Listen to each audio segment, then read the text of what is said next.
The hearing to consider the nomination of Markwayne Mullin to be Secretary of Department of Homeland Security will come to order.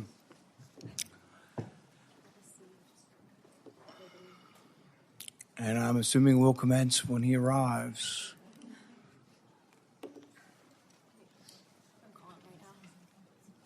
I think he's in the hall doing media.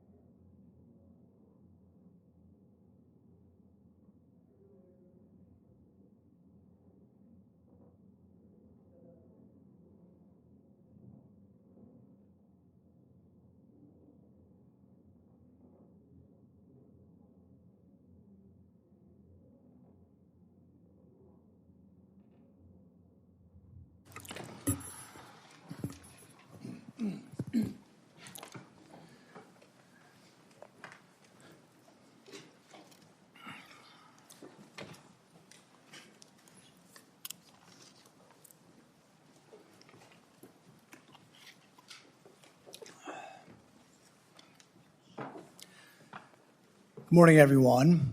I entered the Senate the same year that Representative Gabby Giffords was shot. I knew then that the state of political rhetoric was encouraging violence. I think it's imperative now, more than ever, that the leaders in our country disavow violence and lead by example. Through the years, I've personally been exposed multiple times to political violence. I was in the right field batting cage when the crazed shooter unleashed nearly 200 shots at our congressional baseball practice. I'll never forget Steve Scalise valiantly trying to drag his body away as the gunman continued. Later that year, a Trump-hating felon attacked me from behind in my yard. I was just straightening up from picking up a tree limb. I was wearing noise cancellation headphones. Never saw him coming. Running pell-mell down the hill. I was struck in the back. The force of the blow sent us through the air nearly 10 feet, down the hill until his shoulder impaled me as we hit the ground. 6 of my ribs were broken. 3 of the ribs were completely separated, such that for weeks the ends of the ribs would grind upon each other. My lung was damaged. For weeks I could inhale but not have the rib strength to exhale. I developed 2 pneumonias. The pain was such that I could only sit up in bed by tying a rope to the foot of the bed and pulling myself up.